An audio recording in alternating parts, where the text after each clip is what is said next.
qui échanger est un excellent tonique pour la santé, raison pour laquelle nous disons que nous sommes chanceux de vous avoir. Alors savourons ces moments parce que c'est midi. C'est midi, c'est maintenant. Et je suis très heureuse d'avoir cette équipe du mercredi avec moi. Nous allons commencer par la dame, juste à ma gauche, ma dégameuse préférée, merci d'applaudir, Prissy. Prissy, la dégameuse. Ça va? On sent une certaine fraîcheur depuis un moment. Oui. On se comprend. Oui, on se comprend. On se comprend. On parle le même langage, on se comprend. Tout à fait. D'accord. Super. Installez-vous, ça va chauffer.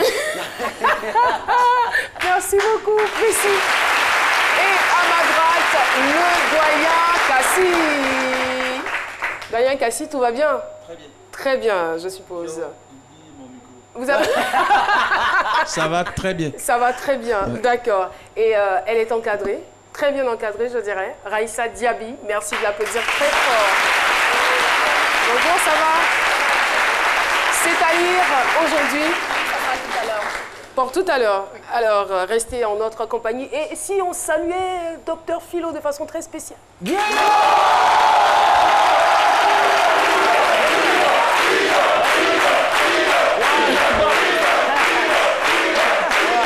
Mais ça va bien, j'adore cette chaleur, cette ambiance, et puis ça fait plaisir. Et puis je suis là, je suis frais, non?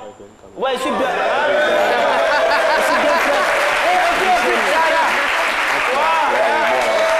Non, c'est le concept, le attaché. C'est pour vous dire, non, Attaché. Voilà, le concept attaché, c'est pour vous dire tout simplement que même quelqu'un, il faut respecter tout le monde. Même celui qui ne vous arrive pas à la cheville, il faut s'attacher à lui parce qu'il peut vous apporter quelque chose dans la vie.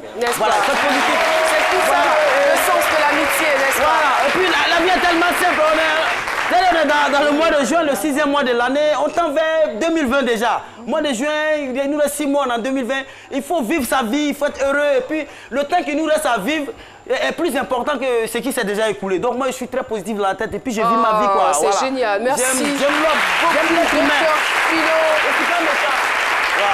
Alors, si autrefois les gens entouraient d'affection les orphelins, sachez tout simplement que cette valeur est en train malheureusement de disparaître. C'est d'ailleurs cette situation que dénonce notre invité témoin à travers le thème « Après le décès de mon père, j'ai subi la méchanceté de mes oncles ». Sur ce, mesdames et messieurs, découvrons le portrait de notre invité Zanloumarc Karine. Minéral naturel Assini est présente et partage vos instants de vie. Elle se nomme Zanloumarc Karine Flora. Née le 25 avril 1992 à Yopougon, elle est l'unique enfant issu du second mariage de son père. En 2009, Karine décroche le baccalauréat série D au collège Les Grâces d'Abobo. Si elle considère sa réussite comme une grâce, disons qu'elle n'oubliera pas ce succès qui lui laissa un goût vraiment amer. Son père décède le 8 juillet 2009, le deuxième jour de composition au baccalauréat. Orientée en médecine, elle abandonne 2 années après, faute de moyens financiers pour subvenir à ses besoins, alors qu'elle a toujours mené une vie de château. Comment a-t-elle vécu après le décès de son père? Comment se fait-il que du jour au lendemain, elle se retrouve presque à la rue avec sa mère? Vous saurez tout avec Caroline sur le plateau de C'est Midi. L'eau minérale naturelle Assini est présente et partage vos instants de vie. Alors Nafi, vous avez pleinement raison, nous avons l'intention de tout vous dire avec notre invité qui fait son entrée, Zanloumarc Karine, qui s'installe. Voilà, merci de l'encourager et de lui dire qu'on est ensemble. Alors Karine, bienvenue sur notre plateau. Merci. Ça va, tout va bien? Ça va, merci. Ça va, d'accord. On garde le sourire, hein, malgré tout. D'accord, ça va. Ça va, d'accord. Alors, docteur Philo, vous avez la parole. Voici le thème, je le rappelle. Après le décès de mon père, j'ai subi la méchanceté de mes oncles. Tout de suite, on retrouve docteur Philo. C'est mon avis, avec docteur Philo. Merci beaucoup, public, merci. Ben, c'est dommage, c'est le passé. Je disais tout à l'heure que les années qui nous restent à vivre sont encore plus importantes que celles qui sont déjà écoulées, au fait, je vais dire. Donc, Et surtout le présent. Voilà, le présent, il faut vivre. Vous avez subi, c'est au passé. J'ai subi, c'est passé. Mais aujourd'hui, ça va, il faut avoir le sourire. La vie, et puis c'est récurrent. C'est dommage. Et puis c'est pas, voilà, ça nous forme à la vie. C'est l'école de la vie. Je veux dire, c'est pas tous les enfants aussi qui se trouvent ce ne sont pas tous les enfants qui se trouvent dans votre cas. Hein. Il y a des enfants, quand ils perdent leurs parents, mais ils ont toute l'attention, tout l'amour de la famille à côté. Hein. Vous, c'est votre témoignage. Moi, par exemple, j'ai perdu mon père, mais j'ai eu... Oui, non, je ne vais pas mentir. Qui va mentir la mort de son papa? Voilà. Voilà. Non, mais j'ai reçu toute cette affection-là et j'ai grandi avec. Et puis, je vais dire que c'est récurrent. Vous êtes là pour votre témoignage, même au niveau de l'héritage même. Quand déjà même, rien qu'à voir le parent même en train d'agoniser, on sent dans les regards même des gens même qui attendent à ce qu'ils partent pour prendre ce qui reste. C'est déplorable. Et je vais dire, j'ai lu quelque part qu'un homme méchant équivaut à un démon. Une femme méchante équivaut à l'enfer. Donc vous, si les frères... Oui, j'ai lu ça. Moi j'ai fait des recherches, j'ai lu, pardon, quand il veut m'appeler, j'ai déjà lu. Vous avez dit que vous, si vous subissez la... référence du livre, s'il vous plaît. Quelque part, je vous donne ça hors antenne, pour ne pas faire de pub. D'accord. Pour ne pas faire de pub. Merci. Et vous, si vous subissez la méchanceté de ces deux-là, c'est comme vous êtes entre l'enfer et le démon. C'est chaud. Vous avez vécu cela, c'est chaud. Voilà, c'était chaud. Mais moi, je dis, il faut accepter, c'est la vie, Dieu, tout ce que Dieu fait est bon. Et souvent, même là, nous, on voit, nous participons à des funérailles. Déjà même quand la veille est là, même le corps est là, on veille à côté du corps, on voit. Ceux qui dansent, qui sont contents, on connaît à travers les pas des danses, qui sont ceux qui sont contents, ceux qui ne sont pas contents. Parce que quelqu'un, même le corps est là, qui danse, le frère de ton papa qui est décédé, qui danse, il ne s'approche pas du corps. Chez nous, là, quand tu t'approches, le corps même va te prendre. Dis avec moi. Ouais, on va à travers. Non. Merci. Ouais, non, et les enfants, la maman, après le décès de son homme, elle peut s'attacher à un autre foyer. L'enfant ne peut pas. C'est difficile pour l'enfant d'aller s'attacher à un nouveau père. C'est pourquoi j'encourage, je ne sais pas s'il faut que j'encourage, mais je soutiens quand même certaines coutumes, certaines traditions où, quand le monsieur décède, la femme va automatiquement se marier à un de ses frères. Souvent, c'est bon. C'est vrai que ça a des aspects négatifs, mais c'est bon parfois parce que ça permet à l'enfant de bénéficier toujours de cet amour familial. Parce qu'il voit son oncle. Il voit son oncle qui est là, il voit sa maman qui est là, il se dit qu'il baigne toujours dans cette ambiance familiale. Mais je ne parle pas des amis du monsieur, du papa qui décède, parce que généralement, moi quand mon père est décédé, c'est vrai que j'avais l'amour familial, mais ces amis-là, je ne les voyais plus. Souvent quand je les voyais, il faisait « Ah petit !» 2 mois après le décès du vieux, son ami est il faisait « Petit, ton père il s'appelait comment là déjà ?» J'ai dit « Waouh !» Bon, le reste là, franchement... J'ai pas beaucoup. Bon, d'accord. Merci beaucoup. Je pense qu'on va s'arrêter là parce que, voilà, non, ça s'impose à nous. Non, sérieusement, 2 mois après, il s'appelait comment? Mais il faut travailler à l'école, toi, mais tu as vu la situation. Il faut travailler. Je travaille. Je suis là où je suis aujourd'hui. Donc il faut persévérer. Bravo. Merci, Dr Philo. Paterne est certainement pressé de sortir sa célèbre phrase. Salut Caroline. Salut Paterne. Le micro-trottoir avec Chris Paterne-Assémian. Salut Caroline, nous sommes à Koumassi, précisément à Koumassi-Remblai. Et la question qui nous amène ici est la suivante. Les enfants sont-ils suffisamment protégés après le décès de l'un de leurs parents? Élément de réponse avec quelques passants. Je ne suis pas convaincu parce que ici en Afrique, bien souvent quand le père meurt, on voit que les enfants sont mis à part en fait. Et sont les oncles, les nièces et les tantes qui prennent les biens du père. Et souvent on oublie les enfants. Je ne pense pas parce que souvent après le décès des parents, il y a toujours un problème sur l'héritage. Soit les parents s'opposent et les enfants ne sont pas vraiment à l'abri. Donc je ne pense pas que les enfants sont suffisamment protégés. C'est une amie à moi qui a perdu ses parents. Et lorsqu'elle a perdu ses parents, elle et ses frères, ils n'ont pas de même père, même mère. Mais lorsque le père a laissé l'héritage à la fille, le garçon il se plaignait, il allait à la police même pour porter une plainte, pour dire que c'est pas normal qu'on donne l'héritage à la fille. Il y a des parents qui sont vraiment très bien avec leurs nièces, avec leurs neveux. Il y a d'autres dans le compte, par contre, ils ne sont vraiment pas bien. Le plus souvent, on remarque que les enfants sont rejetés. Ça dépend. Soit si maman est là, elle peut s'occuper de l'enfant. Mais si les deux parents sont plus en vie, c'est difficile. Parce qu'ils seront livrés à eux-mêmes. Dans d'autres cas, s'il y a la famille du père ou de la mère qui sont là, ils peuvent prendre les enfants en charge. Dans d'autres cas aussi, ils sont livrés à eux-mêmes. Moi-même, j'ai perdu mon père depuis très jeune. Voilà. Et bon, c'est vrai, le père, ça allait un peu chez lui, mais depuis il est mort. Juste avant le mariage, le moment, ça a été difficile. C'était difficile. Donc tout le petit bien qu'ils avaient, en fin de compte, on n'a rien revu, on n'a rien reçu de ça. Et la maman, elle s'est battue pour nous jusqu'à aujourd'hui. Et puis, donc quand je vois ce genre de cas, bon, franchement, j'ai mal. Parce que moi-même, je suis touché. Merci infiniment.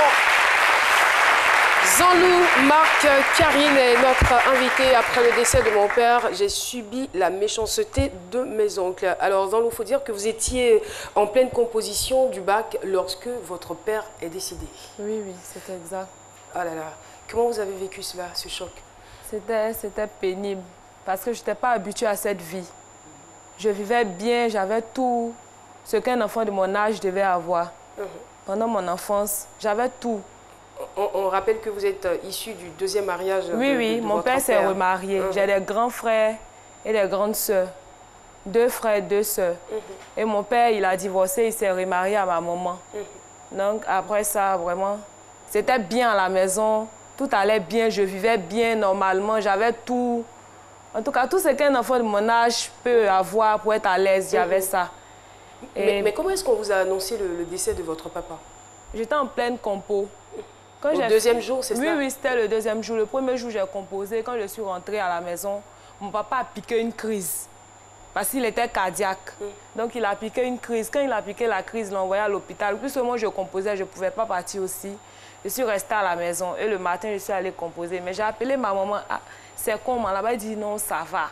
Il dit, ah, ça va, tu es sûr. Puisque moi-même, quand je composais, là, mes larmes coulaient sur mes feuilles. Parce que il y a quelque chose qui n'allait pas au fait.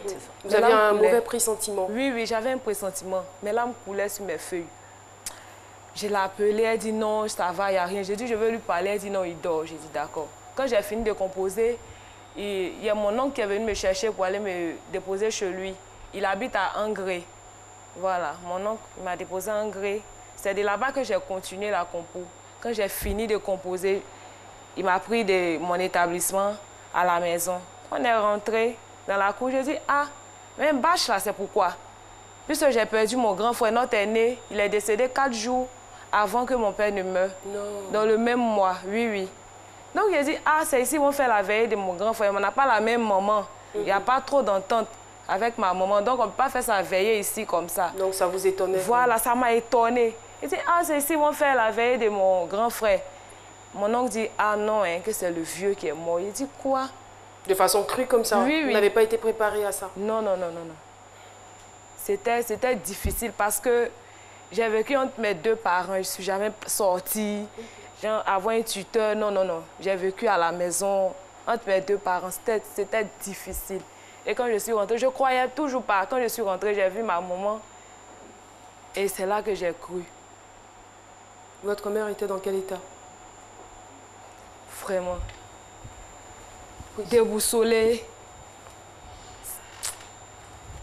Quand elle m'a vue, vraiment, elle était déboussolée. J'ai su que c'était ça.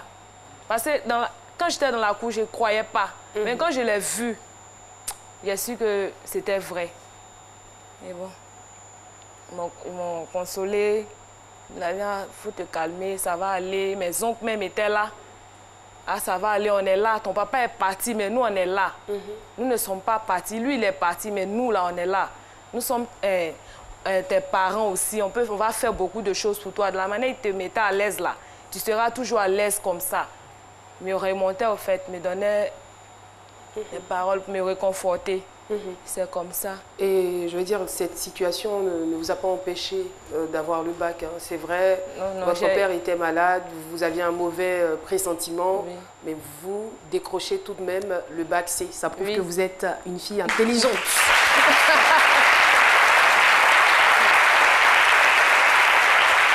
Cependant, votre rêve était d'être hôtesse de l'air. Et vous allez être admise en faculté de médecine. Oui, oui c'est ça. Oui. Depuis toute petite même, je rêvais d'être hôtesse de lait. Je parlais de ça avec mon papa. Il dit, ah, moi aussi, j'ai grandi demain, là. Je vais être hôtesse de lait. Il dit, ah, il faut avoir ton bac. Il faut avoir ton bac, puisque c'est niveau bac. Il faut avoir ton bac. Si tu as eu ton bac, là, je vais payer l'école, là, tu vas faire. Il dit, ok, j'ai compris. Et j'ai eu le bac, malheureusement, il n'est plus là. Donc, la médecine, j'ai été orientée en médecine. J'étais obligée de faire la médecine, même si je n'aimais pas. Mais j'étais obligée de faire. Je ne me sentais pas dedans, mais je faisais quand même. Et arrivé un moment aussi en médecine, c'était compliqué parce que les fascicules, si tu veux faire la médecine, en tout cas, il faut avoir un peu. Pour les fascicules, les photocopies, c'est pas facile. Pas du tout facile. Pourtant, moi, je ne me retrouvais pas. C'est maintenant que je commençais une nouvelle vie, me débrouiller pour manger. Parce que là, on a quitté la maison là où on vivait. Il fallait prendre une petite maison pour être avec ma maman, venir à l'école. C'était compliqué. Emprunter le bus, quelqu'un qui partait à l'école en voiture, on te dépose, on vient te chercher. Aujourd'hui, tu vas commencer à lutter le bus à 4 heures. C'était compliqué. Donc, moi, je n'ai pas pu tenir, j'ai laissé. J'étais l'éponge, oui, 2 ans après. Mais je veux dire, apparemment, votre père avait tout de même une vie enviable, selon les informations que vous nous avez données. Est-ce qu'il avait préparé, je ne sais pas, il avait préparé votre futur? Est-ce qu'il y avait des biens à votre disposition? Parce qu'on ne sait jamais. Est-ce qu'il y avait un testament, quelque chose de ce genre? Non, il n'y avait pas de testament, mais il m'avait laissé 2 terrains à Zopé. Les 2 terrains, comme j'étais mineure, et il y a son frère qui faisait l'élevage des poissons à côté. Donc, il a payé 2 terrains. C'est son frère qui avait la main sur les terrains. Il lui a dit, ah, si demain je ne suis pas là, que mon enfant, vraiment, elle a besoin de quelque chose, ces terrains-là sont pour elle. Et aussi, il y avait un maquis. Il a payé un maquis à Yopougon aussi, un grand maquis. Là, même de son vivant, là, j'avais mis des gens dedans pour faire la restauration et puis aussi des gens pour gérer le maquis. Je prenais ça pour faire mon argent de poche, pour subvenir à mes petits besoins, tout. Vous avez quel âge quand votre papa est décédé? 17 ans, en 2009. Et vos oncles, parce que vous avez dit que quand papa est décédé, vos oncles sont venus vous consoler, ils ont dit qu'ils seraient là et tout. Mais avant le décès de papa, quelles étaient vos relations? Est-ce qu'ils venaient à la maison, ils vous chouchoutaient et tout? Oui, bien. Ils achetaient des cadeaux, même la fête de Noël, ils achetaient des cadeaux, ils venaient me donner. Se faire aimer par le père, quoi, c'est tout. Après le décès de papa, la vie a dû être très difficile parce que vous n'étiez pas habitué à la difficulté. Non, non, non. Parce que là, maintenant, il fallait se prendre en charge. Avec ma maman, il n'y avait personne pour me garder. Mes oncles, il y a beaucoup qui sont à Biguin ici, même à l'intérieur, ils pouvaient dire, ah, ta fille là va rester avec moi. Mais il n'y a pas quelqu'un qui a dit ça. Mais peut-être qu'eux se disaient qu'ils n'allaient pas avoir la nourriture pour vous. Peut-être que c'est ce qu'ils se sont dit. Votre mère n'avait pas d'activité? Non, non, non. Quand mon papa mourait, elle avait les magasins un peu partout, mais puisque c'est elle qui a fait son enterrement, parce que les parents, ils ont refusé d'enterrer mon papa. Ils n'étaient pas mariés légalement? Si, ils étaient mariés légalement. Ils étaient mariés. Vous étiez fille unique? Oui, du mariage. Mais j'ai des frères et sœurs. Quand votre papa était en vie, vous étiez dans une maison avec votre maman, parce que vous dites que vous êtes fille unique. Donc c'était seulement vous, votre père et votre mère dans la maison? Oui, avec des servantes. Il y avait des cousins aussi qui étaient à la maison. Des cousins qui partaient à l'école, les enfants de maison. D'accord. Donc, qu'est-ce que cette maison est devenue? Et les 2 terrains sur Azopé, comment ça s'est passé? On louait. C'était une location. 75 000, je crois, si j'ai bonne mémoire. Donc, quand mon papa est mort, on ne pouvait pas payer. Le premier mois, le monsieur nous a laissé, puisque c'était une affaire de décès. Il était gentil, il a laissé. Mais le second mois, là, on ne pouvait pas payer. Donc, ma maman a préféré prendre une petite chambre. Elle voulait qu'on change de quartier carrément. On est venu à Trècheville ici. On a pris une petite chambre. Les studios? Voilà. On a pris une petite chambre de 30 000. On est venu rester. Et elle avait un dernier magasin qu'elle a vendu pour pouvoir payer la caution pour qu'on reste maintenant à Trècheville dans la maison. Les terrains, mon oncle, il a mis la main dessus. Parce que quand ça n'allait pas, ma maman l'appelait. Ah, l'enfant, il n'y en a plus rien. je suis venue prendre une maison, on ne peut pas dormir dehors. J'ai pris une maison, je dois payer. Actuellement, je n'ai pas d'activité. Je suis venue dans un nouveau quartier, il faut que je m'installe pour trouver quelque chose à faire.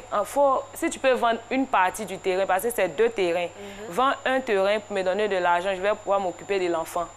Payer ses documents et autres, pour qu'on puisse manger, c'est difficile. Il dit non, qu'il a compris. Il met ici, il met là-bas, il met ici, il met là-bas. Quand elle appelle à chaque fois, elle est même partie sur les lieux. Quand elle va, il dit je viens. C'est lui qui a les papiers, donc il va faire malin sur toi. Il fait ce qu'il veut au fait. On lui demande, elle lui demande, faut me donner, il faut vendre un terrain, je vais m'occuper de l'enfant. Il dit non, je mets ici, mets là-bas, il met ici, il met là-bas. Donc elle-même là, elle a laissé. Mais les terrains portaient le nom de qui exactement? Mon oncle. C'était pour vous, mais c'était oui, c'était pour moi, mais c'était pour vous. Donc légalement, c'était pas pour vous? Oui, on peut dire. Voilà. Bon, après, son papa a fait confiance en son frère, c'est oui, cela? Oui, c'est ça. Et il s'est dit qu'il allait s'occuper de vous quand... Voilà. OK, et ça ne s'est pas fait. Mais et à votre maman, vu qu'ils étaient mariés légalement, à votre maman, qu'est-ce que votre papa a concrètement laissé comme bien? Même pas un peu d'argent, vu qu'il en avait? Oui, à la banque, à la CNPS, tout, mais il faut des papiers encore pour faire sortir l'argent. Toi-même, tu n'as pas l'argent pour manger, c'est pas papier tu vas aller faire, c'est compliqué. Sinon, et votre rêve d'hôtesse de l'air, finalement, avec toutes ces difficultés-là, est-ce que vous l'abandonnez ou vous le poursuivez? J'ai toujours ça en tête, mais je veux me battre pour avoir des moyens pour pouvoir faire ma formation. Parce que c'est mon rêve, je veux l'atteindre. Et parlant de formation, vous avez un oncle qui avait voulu vous aider? Oui, oui, oui. Et malheureusement, ça s'est mal terminé? Oui, il m'a dit que non, il a un circuit de bourse d'études. Que non, si je voulais continuer mes études, il pouvait m'aider. Ça, c'est votre oncle maternel? Oui, oui, c'est mon oncle maternel. Puis on avait de bonnes relations. Il venait à la maison, là où on est à Trècheville. Donc il dit, tu ne vas plus à l'école. Il dit, oui, moi j'ai arrêté les études. Tu ne peux pas rester comme ça. Au moins faire quelque chose. Il dit, moi je vais suivre la formation d'hôtesse de lait. Il dit, d'accord, que lui, il a un circuit de bourse d'études en France. Il a un circuit de bourse d'études en France. Que non, il va trouver une bourse pour moi. Mais il faut au moins 2 millions parce qu'il n'est pas seul pour donner un peu, un truc comme ça. D'accord, on va marquer une pause. Je suis sûre que les téléspectateurs se demandent est-ce qu'elle a pu réunir la somme de 2 millions puisqu'elle n'avait rien du tout. La suite, c'est après la pub. Monsieur, c'est bon pour aujourd'hui, mais ça ne sera pas le même cas dans 2 jours, parce que votre visite technique expire dans 48 heures. Ça, c'est pas un problème. Je vais donner l'argent et la voiture à mon mécanicien et puis il va les régler ça à la FITRA. D'accord. Pardon, si tu veux, tu lui donnes la voiture. Mais pour les frais là, il faut payer ça par Move Money. C'est plus sûr. Avec Move Money, payez vos frais de visite et revisite technique de la SICTA en tapant étoile 155, étoile 3, étoile 5, étoile 1, dièse. C'est rapide et sûr. Avec Move Money, profitez!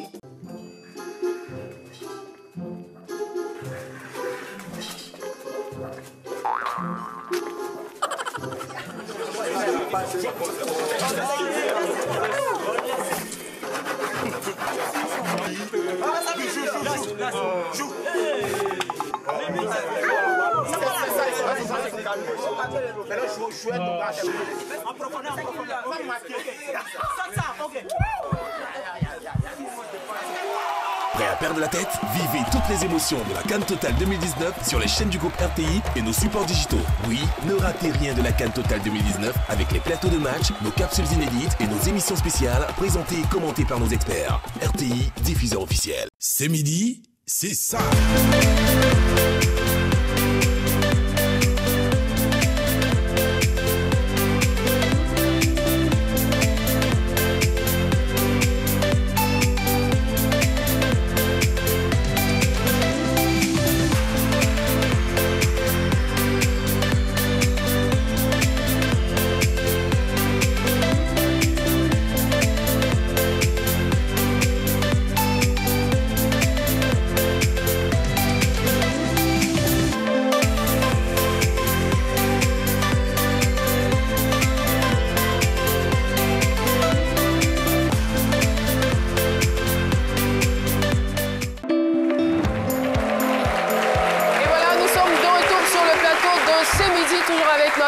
Invité Jean-Loup Marc Karine, qui avait donc une vie convenable avec ses parents et malheureusement, après le décès de celui-ci, tout va changer, tout va basculer. Aujourd'hui, elle se retrouve en train d'être gérante malgré son bac C en poche. Alors, Zanlou nous parlait donc de cet oncle maternel qui a voulu l'aider à aller en Europe, c'est bien cela. Oui. Donc, il vous demande de réunir la somme de 2 millions de francs CFA, sachant que c'était très, très difficile pour vous, très difficile de joindre les deux bouts. Alors, vous allez réussir à trouver cette somme ou pas? Oui, on a réussi. On n'avait pas tout au fait. Ma maman, elle se bat. Elle a économisé, moi aussi, dans mes gombos que je faisais, dans mes petits métiers, gérer les magasins. Je faisais beaucoup de choses. Et j'ai pu avoir un peu aussi, on a mis ensemble. Et comme c'est une femme de bonne foi, elle a pris crédit. Depuis, menti, tu donnes pas la raison, mais peut-être qu'aujourd'hui, les gens vont me voir ici, vont savoir que c'est à cause de ça, on a pris crédit là, mais c'est pas grave. Elle a pris crédit. Ça n'a pas été payé apparemment. Vous n'avez pas remboursé le crédit? Pas tout. D'accord, ça va aller. Okay. Donc, elle a pris crédit. Puisqu'elle veut mon bien, elle veut que je réussisse, parce qu'à chaque fois, elle est là. Tu es à la maison, toi qui étais intelligente comme ça, major de ta promotion aujourd'hui, là, tu es derrière les marmites en train de vendre, tu es en train de gérer le magasin des gens pour combien, que ce n'est pas ce que j'ai voulu pour toi. Je veux une vie meilleure pour toi. Il dit, ah, j'ai compris. Donc, on a pu réunir l'argent, lui a donné. Il dit, je vais aller à Paris, c'est là-bas qu'il a trouvé la bourse. Et ici, à Abidjan, ici, il me donne des billets. Je suis partie avec lui. Je me retrouve à Singapour, en Asie. Wow. Je ne savais même pas Singapour, je ne sais pas où ça se trouve. C'est quand j'étais dans l'avion, je regardais dans mon téléphone et j'ai vu que c'est en Asie. J'ai dit, mais ça n'a rien à voir, l'Europe, l'Asie. Il dit, non, c'est de là-bas tu vas partir, il faut te calmer. OK. Et comment ça va se passer là-bas? On va passer certains détails. Oui. Arrivé là-bas, on a pris un hôtel et le lendemain, on devait venir à l'aéroport. C'est de là-bas que je devais voyager. Il me donne des faux papiers, un certificat de résidence. Mais comment vous avez su que c'était des faux papiers? C'est après? Parce que je n'ai jamais vécu en France. Il y a un titre de séjour français. Il y a ma photo dessus, il a porté veste. C'est mon certificat de résidence aussi. Il dit, ah, à quel moment il a tiré cette photo? Il dit, non, c'est un montage qu'on a fait. Il dit, ah, montage tu as fait. Ça, il ne faut pas, ils vont m'attraper. Il dit, non, on n'attrape pas, ça marche. Et on est parti, je suis partie à l'enregistrement. Il a payé mon billet sur Finet, une compagnie Finlande, un truc comme ça. Il a payé mon billet. Quand je suis partie là-bas, il dit non, madame, vous ne pouvez pas passer, que vos papiers là sont pas trop en règle. Allez-y avec Air France. Il dit ah, où c'est arrivé là? Faut pas, moi, ils vont m'attraper. Il n'est pas fait prison à Abidjan. C'est pas ici, ils viennent faire prison. Faut pas, ils vont m'attraper. Moi, je retourne à Abidjan. Il dit non, on va faire ça. Il dit, je ne savais pas que c'était un truc comme ça. Tu m'as dit qu'on va à Paris. Arrivé à l'aéroport, tu me donnes mon billet, je monte d'avion, il y a beaucoup de Chinois. Il regarde, tu dis c'est Singapour. Ah, moi, non. Moi, je vais venir à la maison. Il dit, ah, où il est là? Lui, il n'a plus d'argent. Donc, j'ai pu joindre maman. Il dit, ah, maman, il faut voir si tu peux t'arranger pour que je puisse venir. Que ici, là, c'est pas bon. Le monsieur, mon oncle, m'a donné les faux papiers. Il m'a donné les faux papiers. Elle dit, elle a commencé à pleurer parce que là, elle n'avait plus. Elle a demandé même, c'est s'humilier, s'est endettée. S'humilier même pour avoir l'argent pour compléter. Donc là, où tu vas partir encore? Elle dit, ah ça là, il sait qu'il a perdu mon seul enfant que Dieu m'a donné. Il dit, non, Dieu ne va pas permettre ça. Et comment est-ce que vous revenez alors à Abidjan? J'étais en contact avec un tonton du BTS, M. Ouattara Amadou. C'est le monsieur, il a causé avec lui sur Internet. BPS? BPS, oui. BPS, bénévole du premier secours. Oui. Et je causais, il dit, ah tonton, j'ai un problème. Comme vous aidez les gens là, j'ai un problème. Il dit, c'est quoi? J'ai expliqué. Il dit, ah, ça là, quand j'ai parlé des papiers, il dit, non, tu dois revenir. Il ne faut pas voyager avec ces papiers, c'est pas bon. Il ne faut pas te laisser influencer par ce monsieur. Il ne faut pas faire ça. Il dit, d'accord. Donc, il dit, il va payer mon billet en ligne. On va aller dans un cyber et tirer le billet. Et Dieu merci. Puisque moi, je ne connaissais rien là-bas. Je le suivais seulement mon oncle. Donc, il m'a dit de le mettre en contact avec mon oncle. Il va payer le billet, mon oncle va tirer et je vais revenir sur Abidjan. Donc, c'est comme ça qu'il a payé le billet et mon oncle a tiré. On lui dit un grand merci et merci à cette organisation qui travaille dans le domaine du social. Félicitations. On veut saluer encore au passage Hassan Hayek. Oui, allez-y. J'ai une question. Si actuellement, vous êtes en possession à nouveau de 2 millions.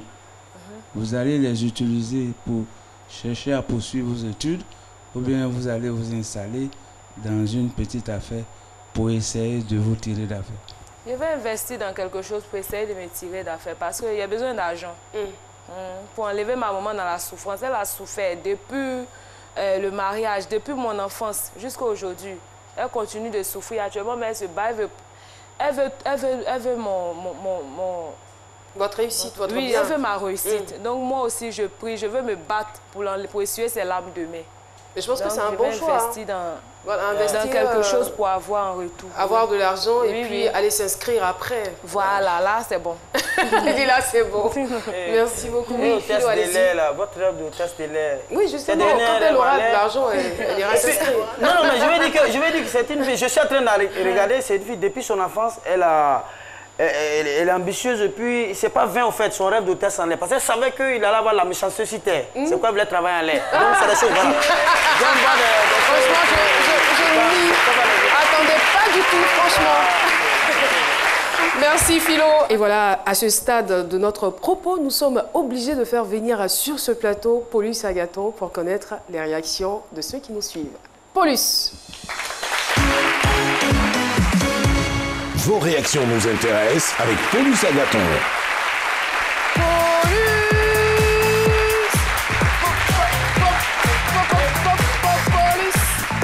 Bonjour Caroline.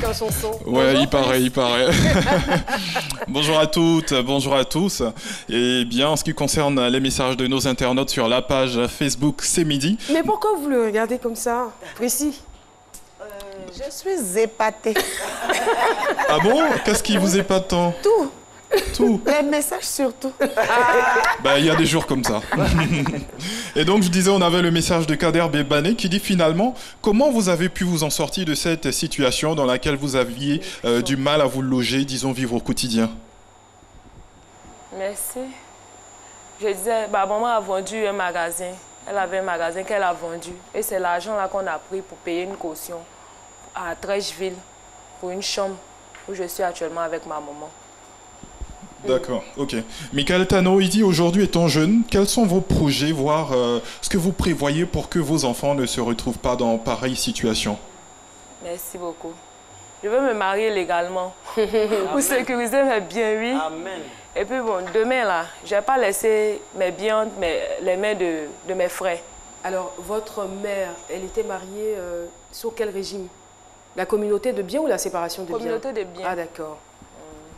On a ensuite Timoko Watara, il dit c'est le triste constat qu'on fait aujourd'hui sous nos cieux. Le plus important est de pouvoir s'armer de courage pour surmonter les différentes épreuves et apparemment c'est votre cas. On vous encourage pour la suite.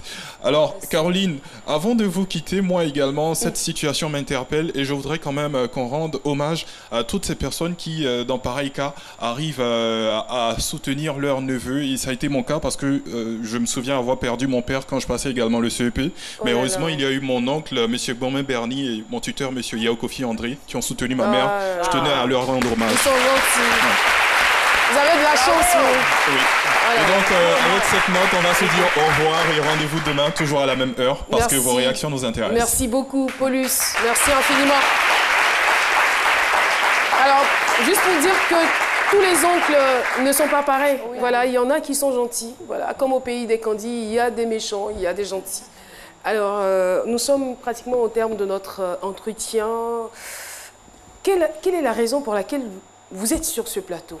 Je vais dire aux parents de préparer l'avenir de leurs enfants. Parce que demain, quand vous n'êtes pas là, c'est difficile pour les enfants. C'est très, très, très difficile. Sécuriser, préparer l'avenir de vos enfants. S'ils peuvent laisser des maisons, s'ils peuvent, ils n'ont qu'à laisser. Parce que vraiment, quand tu n'as rien, là, c'est difficile. Quand tu n'as personne pour t'aider, là, c'est compliqué, c'est difficile. Oui, précis. Et s'il ne faut pas également ajouter aux enfants également à qui leurs parents donnent tout, là. Que pendant que vos parents sont en vie et qu'ils vous donnent, là, préparez quand ils ne seront pas là également. De sorte à ce que quand vous allez vivre chez vos oncles et tout, vous puissiez être des femmes et des garçons et pas des enfants gâtés. Merci beaucoup, Priscilla Dégameuse. Et je rajoute que la succession est dévolue aux enfants et aux descendants des enfants. À défaut d'enfants et de descendants des enfants, on se tourne vers d'autres personnes. Ça peut être le frère, la sœur et d'autres personnes, comme je le disais. Et il faut noter aussi que la veuve n'hérite pas lorsque elle n'est pas mariée sous le régime de la communauté de biens. Voilà, les biens reviennent aux enfants. Merci infiniment pour votre témoignage. Alors, l'émission se poursuit. Zanlou, à tous nos encouragements, on vous encourage à vous battre et à continuer à persévérer. Vous êtes une bonne femme gourou et on sait ce que ça vaut que d'être une femme gourou. Merci d'avoir partagé ce témoignage avec nous et n'hésitez pas à nous appeler au 22 01 0000 pour vos histoires et vos témoignages. Priscille, la dégameuse. Je suis là. Position, jingle et on revient.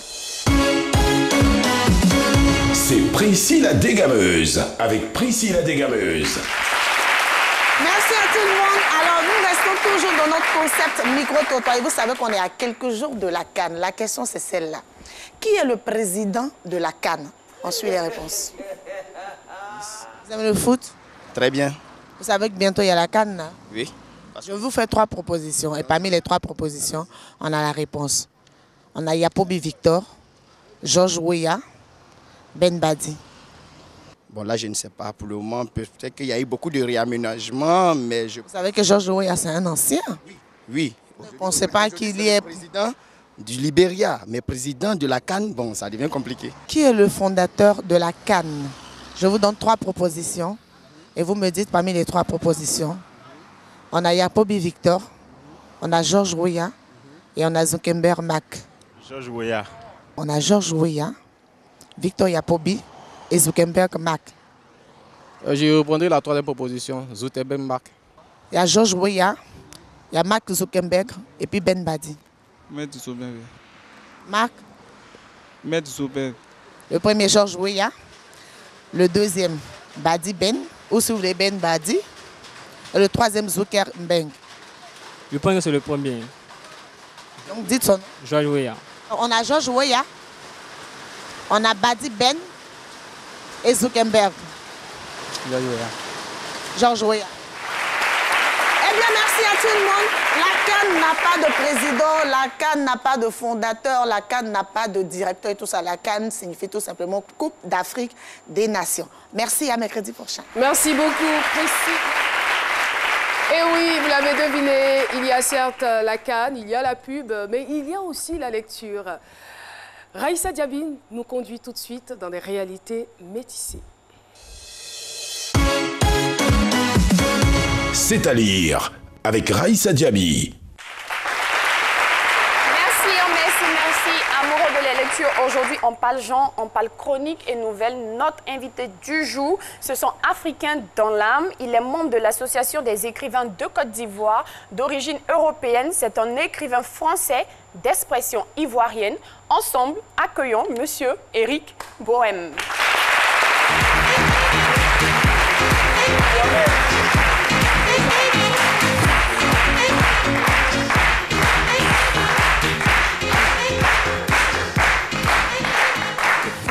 Merci, bienvenue sur le plateau de ce midi. Merci beaucoup. Alors, Réalité métissée, édition Cercle. Cercle Média. Cercle Média, d'accord. 195 pages. De quoi nous parle Réalité métissée? Comme son titre l'indique, Réalité métissée vise à métisser les réalités vécues dans 2 sociétés. Une société, on va dire africaine, une société occidentale, ou une société française et une société ivoirienne. Voilà. Et ça au travers d'abord de ce que vivent les gens, d'où le titre Réalité, au travers de choses toutes simples, passer son permis de conduire, prendre un visa, un baptême et autres. Et puis également en métissant volontairement un certain nombre de, on va dire, de référents culturels auxquels on est habitué, et en se disant, si on les métisse, qu'est-ce qui se passe? Alors, est-ce qu'à l'intérieur, on a une part de vous? Parce que généralement, on dit l'auteur dans le livre, on retrouve toujours une part de l'auteur dans le livre. Il faudrait bien chercher, là. J'imagine. D'accord. Et le livre est composé de nouvelles et de chroniques. Oui, de nouvelles, de chroniques, il y a des poèmes, il y a une lettre, et il y a même un discours d'un président de la République. Et comment est-ce qu'on peut définir ce genre littéraire ou ce genre de livre? Je veux dire, un livre dans lequel on retrouve à la fois des poèmes, des chroniques, des lettres. Garba littéraire. Pardon? Garba littéraire. Garba littéraire, c'est très bien. Je sens que vous êtes plus ivoirien que nous ici. Garba littéraire, c'est un faux-coup. Pardon? Du garba? Oui, il fait allusion au garba ivoirien, garba qu'on... À Teke Poisson, là. Garba littéraire. Oui, en fait, c'est un mélange de genres. Tout à fait. Mais vraiment, son expression, là, c'est vraiment du métissage. Ça vous dépasse, hein? Non, c'est du métissage. Alors, merci beaucoup, M. Bohème. On rappelle que le livre se vend dans toutes les librairies en Côte d'Ivoire. Merci beaucoup d'être passé sur le plateau de ce midi. Merci beaucoup. Merci beaucoup, Raïssa. Et voilà, nous profitons pour saluer notre public avec nous, le collège Iris d'Abidjan. Les gars sont chocs. Voilà, merci infiniment. Et on n'oublie pas le fan club, c'est midi. Et notre artiste Traoré Noflali transfuge, je dirais, de l'émission Karaoké. En tout cas, merci de votre présence dans cette émission. C'est trop difficile de se dire au revoir, mais on est obligé. Voilà, l'émission est donc terminée. On était très heureux de vous la présenter. On se donne rendez-vous demain à partir de 12h pour une autre aventure. Bye bye.